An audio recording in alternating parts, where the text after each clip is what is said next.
We are Steven and Jill. Together, we've been buying and reselling land since the 90s. Our data-centric approach leaves our buyers asking, how can you sell it so cheap? Here on the Land Academy Show, We answer that and more. Steve and Jill here. Hi. Welcome to the Land Academy Show, entertaining land investment talk. I'm Steven Jack Butala. And I'm Jill Dewitt, broadcasting from sunny Southern California. Today, Jill and I talk about what is an HOA and why does it matter in land investing? I hate them. Who doesn't? I know. Who wants more people involved telling you what you can and cannot do with the property that you own? By the way, they don't own it. You do. So I have a lot to say about this too. I do too. You know, I have to tell you, I've always had this weird fascination with somehow requesting that clinical psychiatrists or psychologists do a dissertation on certain topics. And this has always been one of them. Like, what psychologically makes someone choose, forget about the money, Right. makes someone choose to start an HOA, which I kind of get because you make some money. But more importantly, why do you seek out to live in an HOA or seek out some type of, a land where there's more rules, not less? Like, is it better that we have more laws in life or less laws? Like, I was just thinking that working at an HOA has got to be like the IRS. There's really no reason anyone's going to call you happy. They're calling you to find out what's the stupid rule or why did I get fined? What's that movie when the kids are little? It was a cartoon about a bunch of animals are living in the back of the woods. They're all hibernating, and they woke up out of hibernation, and there's this massive subdivision where they used to live. Yeah. What's it called? Like hedge? I forgot. They went through the fence. Hedge. That's right. Over the hedge, yeah. Okay. And there was this character in there, this woman who was, the classic real estate agent / HOA, president of the HOA. And they took it to like extremities where she would measure the length of everybody's lawn and then send them notes. Do you remember that? No. I mean, I do remember the movie, but I don't remember it in the level of detail that you have. I do not recall. That is so flippin' funny. I love it. Before we get into it, let's take a question posted by one of our members on the landinvestors.com online community. It's free. Kristen wrote, topic idea. Why do responding sellers have property with no physical access or in a floodplain, and what to do about it? Why do responding sellers have property with no physical access or a floodplain, and what to do about it? I know new sellers shouldn't be buying these, but it's pretty much all I'm getting. Oh, I like that. That's a good idea. Can we do that one day and really dive deep into it? Yeah, we can dive deep. I can give you the 30-second overview here too, if you want. Go for it. Sellers almost always don't know about their property. They've inherited it. They've never seen it. This is, back me up here, correct me, Jill. Mm-hmm. Probably 80% of the time, they have no idea about the property. Sometimes they live adjacent to it, and that's a different story. So they don't know. No physical access can be remedied, and it's not that complicated. You just need to get the right people involved and make sure that there's a ton of profit margin in it, because it takes a while, and there's a process, but it's possible. The floodplain scenario, they're not going to know. It's only kind of relatively new to land ownership that we can click on these FEMA maps, like at places like NeighborScoop, and just within seconds see if the property's in a floodplain. So even 2 years ago, even now, if you go on to FEMA.gov and try to find out if a property, it's a big, huge, massive process. So that's not their fault at all. And what do you do about it? You just work through these things, or you adjust the price. Mm-hmm. There's people, and I've said this a lot of times on the air, there's people in every market, in my opinion. There's some old crusty guy that knows everybody at the county or in the cities that a county's in, and he can get access to property. He's made a career out of buying so-called landlocked property and getting access. And everybody kind of hides when he walks into the county building. So you need to find that guy. He might buy the property from you, is what my point is. It's very true. Today's topic, what's an HOA and why does it matter in your land investing? This is why you're listening. What is an HOA, POA, LOA, LOA. Joe? So HOA, Homeowners Association, POA, Property Owners Association, LOA, Landowners Association. They're the people, like if you own a house, they have the CC&Rs, the covenants, conditions, and restrictions that tell you what paint colors, how high, when you need to mow your lawn, when the garbage container can be out, and how long, how many, if any, you can have cars in your driveway, can an RV be out front, you name it. That's that. So what's interesting is people don't realize that that can happen with a piece of dirt. They think it's all with a house and in a established, subdivision, keyword meaning established, but it can still be in these other type of subdivisions commonly, and it could just be a landowner association. They might have a gate out front, or they maintain the roads and make sure that the fire department can get through there, things like that. Or even, I don't know if you're not really involved in utilities, more just like access kind of things, because that's, the rest is separate. Do you want me to keep going, or do you have some comments? Yeah, absolutely. Okay. And when you're done, just let me know, and I'll talk about the financial benefits to the person who set this all up. Okay. Yeah. They're the one that's benefiting. Yeah. So how does it start? So someone buys 40 acres or 10 acres, whatever it is. They subdivide it up, decide they're going to have an HOA or a POA or an LOA. They're going to make rules. They're going to make sure that anyone that buys or sells property in this area is going to be required to meet these conditions. And I know there's a whole formal process, and you can talk about that, about how it has to be established, how it has to be managed, how the money has to be accounted for. It's not like I'm just going to go do it down the street. I know there's legal things you have to do, and it varies, I'm sure, by state. So here's the big picture. That's great, Jill. Now we understand what this is. They're already sounding bad. So what does this matter to me? You need to know this as an investor in flipping rural vacant land like us, even info lots. This might come with a property. How do you spot it?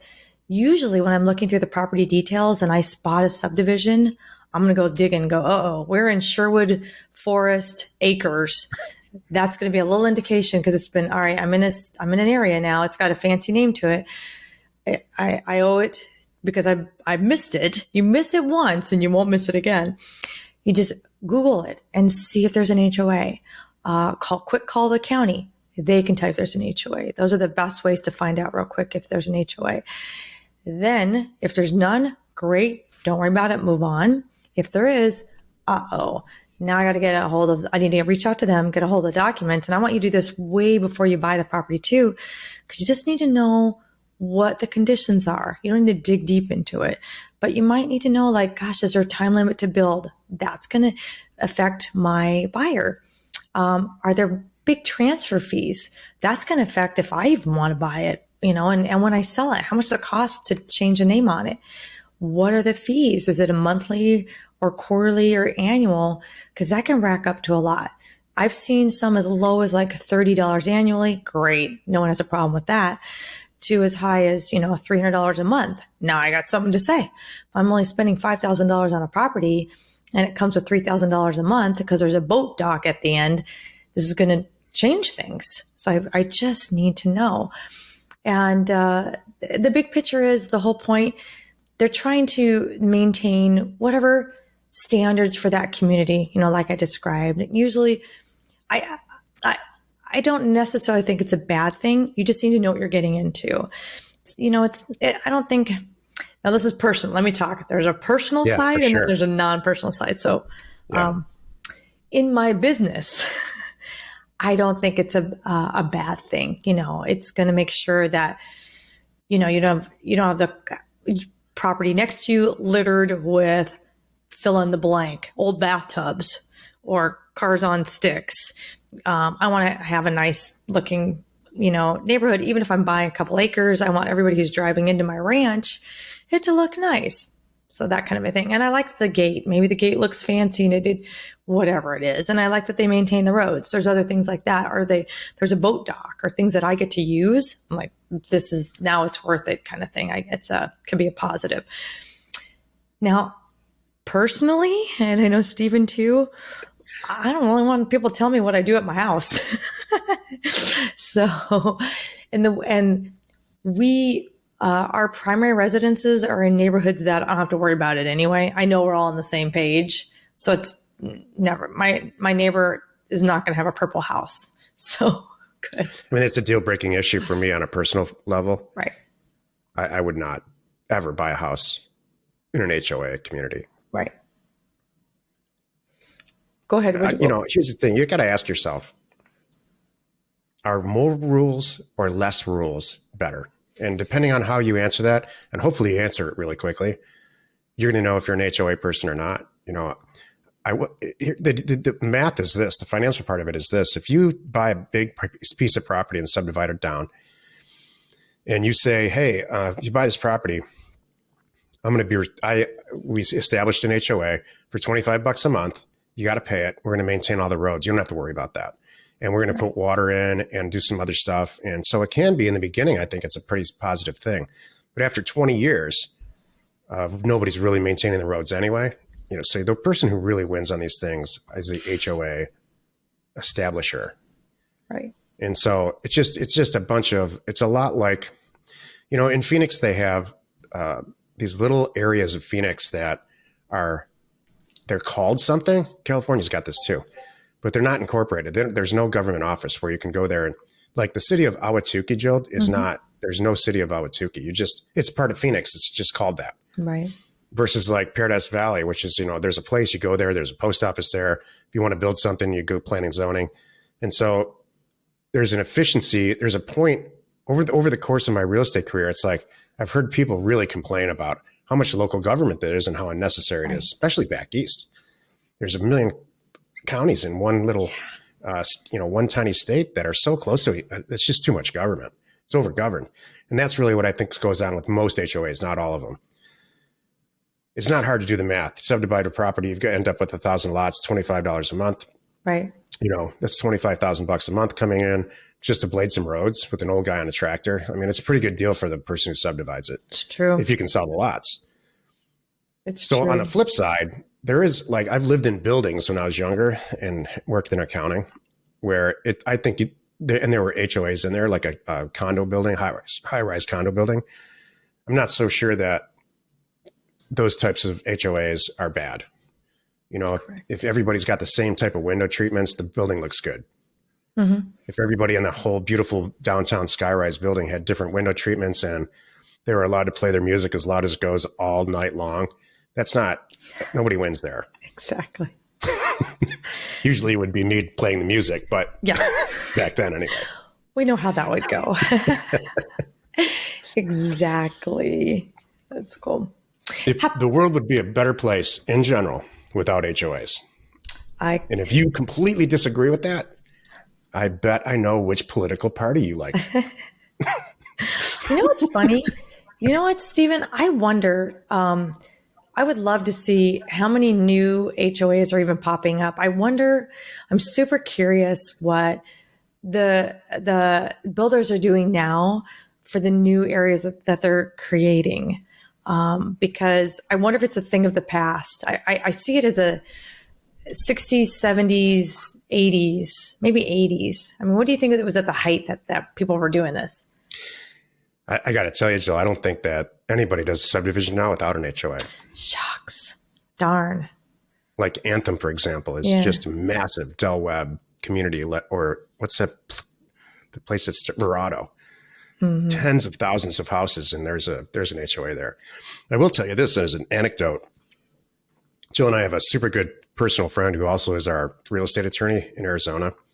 And he told me that anytime a subdivider subdivides a property, develops it, starts an HOA, he said, without exception, there's a class action lawsuit because a lawyer will, did you know this? No. A lawyer, it's so easy to contact these people and say, did you know that this person who subdivided this stuff is about to really take advantage of you? And they did this and this, and they probably promised you all this stuff, and they have no real intention, because check it out. Over here, they did another one and the same thing happened. And I got all this money for everybody that was participating in this class action lawsuit. Then This is how they get paid. They win the suit or settle out of court usually. And then all the HOA fees go up. Yeah. And that's how the lawyer gets paid. Shucks. That's what kind of world do we live in? That's awful. Yeah, it's truly, truly sneaky and terrible. Yeah. Like, I couldn't sleep at night. Terrible. No, that's a whole nother discussion. And that's sad. Who's married to that guy? And how much fun is he? What does he do to the kids? I just think there's people that think you have to like lie and sneak and do bad stuff to make money. I don't get it. It's too bad. It's really too bad. You're right.